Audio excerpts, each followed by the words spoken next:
Memorandum from the Executive Secretary to Commissioner Kim S. Jacinto Hernandez, Bureau of Internal Revenue, through Secretary Cesar V. Purisima, Department of Finance, subject, subpoena ad testificandum et duces tecum for the production of income tax return of Chief Justice Senator C.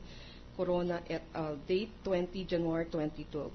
Pursuant to the subpoena ad testificandum et duces tecum issued to you by the Impeachment Court, and the provisions of the National Internal Revenue Code of 1997 as amended, particularly Section 71 thereof, His Excellency President Benito Simeon C. Aquino III hereby orders you to allow the inspection of and to furnish the Impeachment Court with certified true copies of income tax returns, including attachment thereto, such as certificate of income tax withheld on compensation, certificate of income payment not subjected to withholding tax, and certificate of creditable tax withheld at source, or any document to prove payment of taxes, open parenthesis, alpha list of withholding agent, etc., close parenthesis, comma, if any, comma, of the following individuals, and to testify thereon to wit. 1. Renato C. Corona, 1992 to 2010.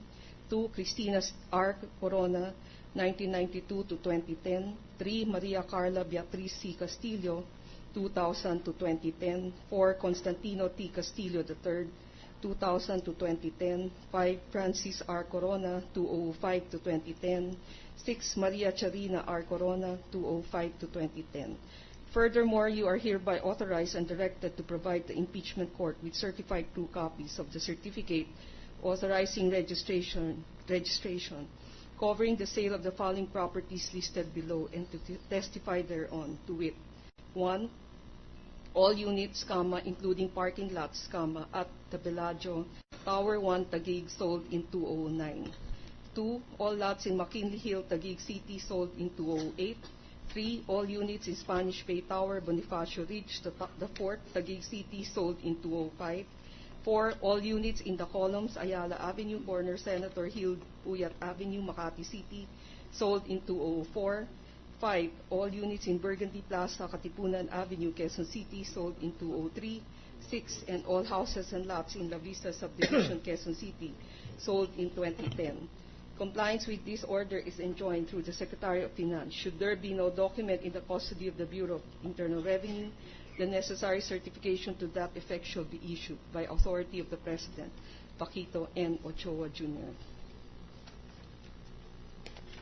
Gentleman from Sorsogon. Thank you, Mr. President. We thank the distinguished Commissioner for her patience in reading the memorandum. Mr. President, I raise this question because I'm concerned about trampling upon private rights, innocent third parties, who may have nothing to do with this impeachment complaint and yet might be inadvertently, unintentionally dragged into this controversy at the right time. Mr. President, may I make a reservation to raise the subject matter should we come to the point wherein innocent third parties and third persons will be mentioned already via the subpoena or via the testimony of the Honorable Commissioner or any other witness who might have nothing to do with this impeachment complaint, because I take note of the mention of all buyers in La Vista for a certain year, all buyers in a subdivision or condominium in a certain year.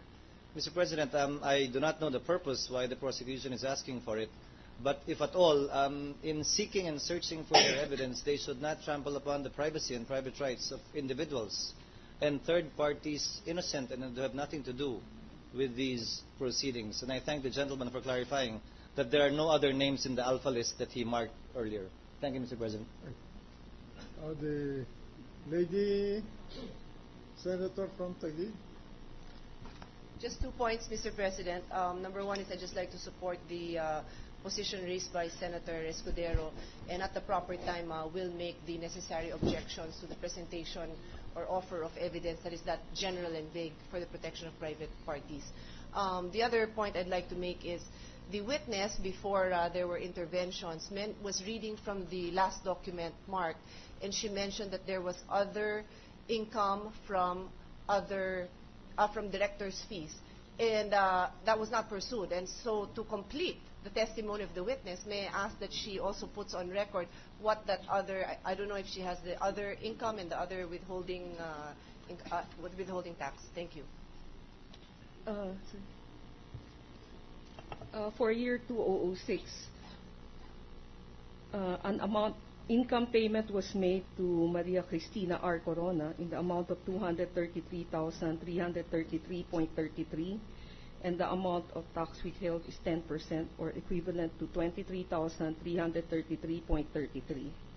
For 2007, an income payment of 400,000 was made to her, and the amount the tax withheld is 10% also, which is 40,000. For 2008, the amount of income payment made was 220,000. The rate of tax withheld 10%, amount of tax withheld 22,000. For 2009, the amount of income payment made was 318,000. The rate of tax is 10%. The amount of tax withheld is 32,000. For 2010, the amount of income payment was 240,000. The rate of tax is 10%. The amount of tax withheld is 24,000.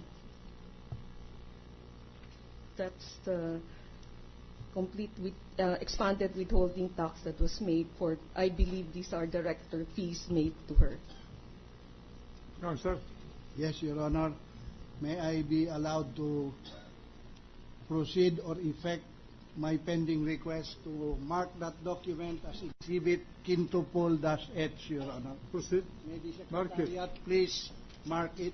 Mr. President, Majority Floor Leader. while they are marking the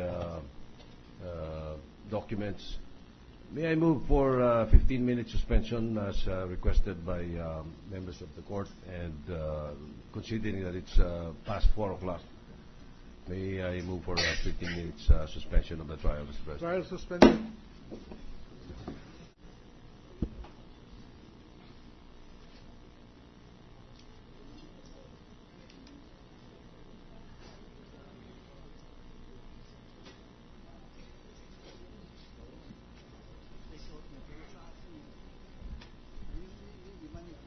Mr. President, may we know if the prosecution is finished with their witness?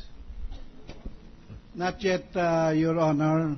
We still have several questions and issues to tackle. Please call the witness again to the witness stand. May we call Commissioner Hinares, please? May we call her back to the witness stand?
Our apologies, Your Honor.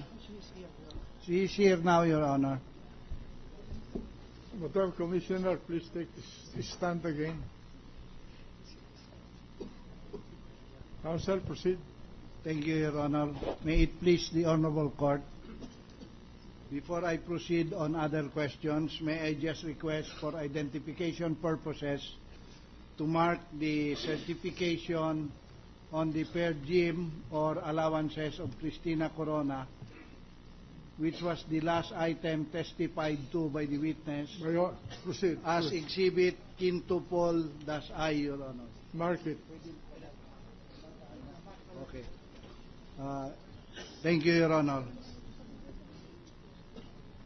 Madam Witness, aside from the car for the La Vista transaction, already marked Exhibit Quintupol G.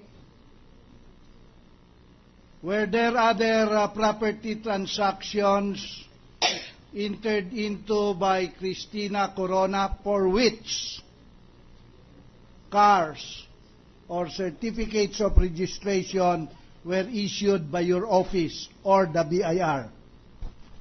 With the kind permission of the Honorable Chairman. Counsel for the defense. The question lacks basis, Your Honor. No basis? No basis, Your Honor. No, this is asking if whether there are others, so let the witness answer.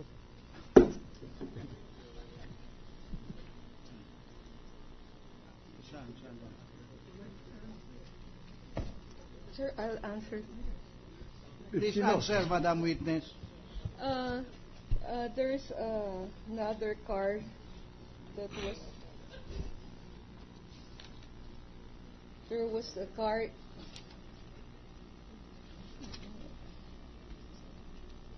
Issued to Corona Cristina Rocco in year 2005, in year October 2004, for Unit 31B, parking P4-12 parking, the column Ayala Avenue, Makati City.